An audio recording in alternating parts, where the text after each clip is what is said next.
বন্ধুরা, তোমরা অনেকে কমেন্ট করে জানতে চেয়েছিলে আমার আর তোমাদের দাদাভাই বিয়েটা কত বছর হয়েছে। তো এই ব্লগ দেখো, আমি পুকুরে চলে এসেছি। চালটা ভালো করে ধুয়ে নিই, তারপরে বাড়ির দিকে যাব। তার আগে তোমাদের একটা কথা বলি। তো দেখ, দাদাভাই পুকুর থেকে মাছ ধরে দিয়েছে, একটা রূপচাঁদ মাছ, একটা কাতলা মাছ। হ্যালো বন্ধুরা, তোমরা সবাই কেমন আছো? আরো একটা নতুন ব্লগ ভিডিওতে তোমাদের সবাইকে স্বাগত জানাই। আর বন্ধুরা, তোমরা অনেকে কমেন্ট করে জানতে চেয়েছিলে আমার আর তোমাদের দাদাভাই বিয়েটা কত বছর হয়েছে। তো এই ব্লগ ভিডিওর মাধ্যমে আমি তোমাদের সবকিছু বলবো, তোমরা পুরো ভিডিওটি দেখতে থাকো। তো বন্ধুরা দেখো, আজকের আমি দুপুরে রান্না করব। তো রান্না করার আগে দেখো, তোমাদের দাদাভাই পুকুর থেকে মাছ ধরে দিয়েছে, একটা রূপচাঁদ মাছ, একটা কাতলা মাছ। তো আমি কেটে ভালো করে ধুয়ে এখানে রেখেছি, এখনো পর্যন্ত নুন হলুদ মাখানো হয়নি। তো দেখো, এখানে আমি আনাজ কাটছি। তো দুজনের খাবার, বেশি কিছু রান্না করব না।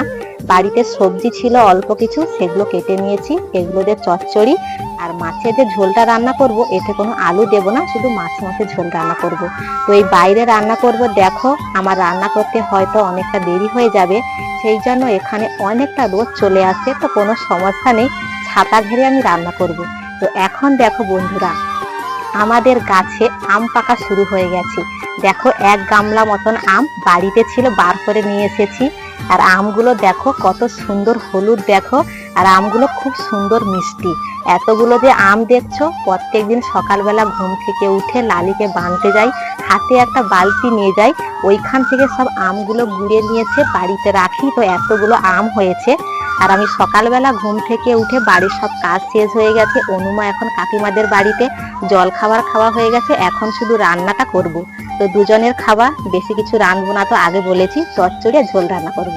আমার এখানে সব কাজকর্ম শেষ হয়ে গেছে, এগুলো আমি গুছিয়ে দেই। এখনো পর্যন্ত চালটা আমার ধোয়া হয়নি, শুধু আমি হাঁড়িটা মেজে এখানে রেখেছি। তো আলুগুলো বাড়িতে রেখে দেই, আলু আর আম।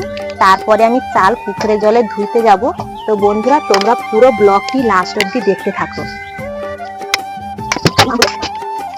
দেখো, আমগুলো এখানে রেখেছিলাম, আবার এখানে রেখে দিয়েছি। আর আমি যদি রোদ লাগে না, আমটা খেতে ভালো লাগে না, সেই জন্য আমটা বাড়িতে রেখে দিয়েছি।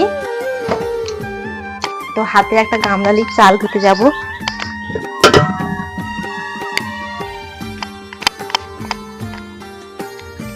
আজকে যে রান্না করব, বাড়ির চালে রান্না করব। কারণ তোমরা তো জানো, আমি অনেক কষ্ট করে ধান সেদ্ধ শুকনো সব করেছি। তার সাথে তোমাদের দাদা ভাইও একটু কাজে লেগে দিয়েছে।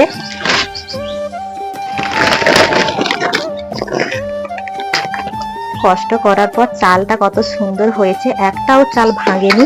কত সুন্দর গছা গছা চাল হয়েছে, সরু চালের ভাত খাবো আজকে। দেখো কত সুন্দর হয়েছে। তো আমার চাল মাপা হয়ে গেছে, এখন চালগুলো পুকুরের জলে আমি ভালো করে ধুয়ে নেব, তারপরে রান্না করতে আসবো।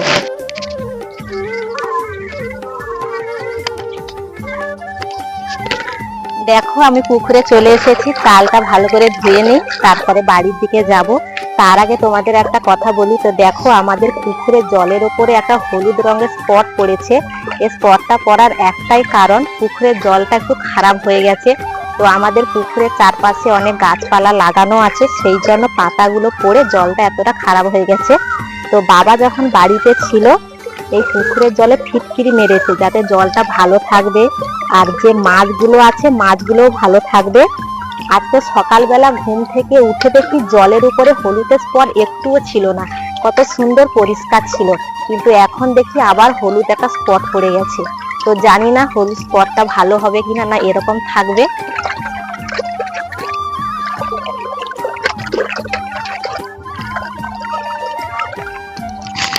বন্ধুরা, আমার দেখো চালটা ধোয়া হয়ে গেছে, এখন বাড়িতে গিয়ে রান্না করব। তার আগে তোমাদের একটা কথা বলে দেই। তোমরা যার জন্য এতক্ষণ ভিডিওটা দেখছো, তো তোমাদের আগে বলেছি যে আমার আর তোমাদের দাদা ভাইয়ের বিয়েটা কত বছর হয়েছে, এই কথাটি বলবো। তো আমার আর তোমাদের দাদা ভাই বিয়েটা 5 বছর মতন হয়েছে। তো দেখো, এখন আমি রান্না করতে চলে যাচ্ছি। এখানে হাঁড়ি আছে, আর এই জায়গাটা না একটু অপরিষ্কার হয়ে আছে, এটা ভালো করে ঝাঁটা দিয়ে ঝেঁটে দেব। আর এখানে বর্ষা হয়েছিল, সেই জন্য একটু জল জল মতন আছে, কিন্তু রোদে শুকনো হয়ে যাবে। বন্ধুরা, ভিডিওটা আর বেশি বড় করলাম না। ভিডিওটা কেমন হয়েছে অবশ্যই কমেন্ট করে বলবে। আর ভালো লাগলে প্লিজ লাইক সাবস্ক্রাইব করে আমাদের পাশে থাকো। দেখা হচ্ছে পরের ভিডিওতে।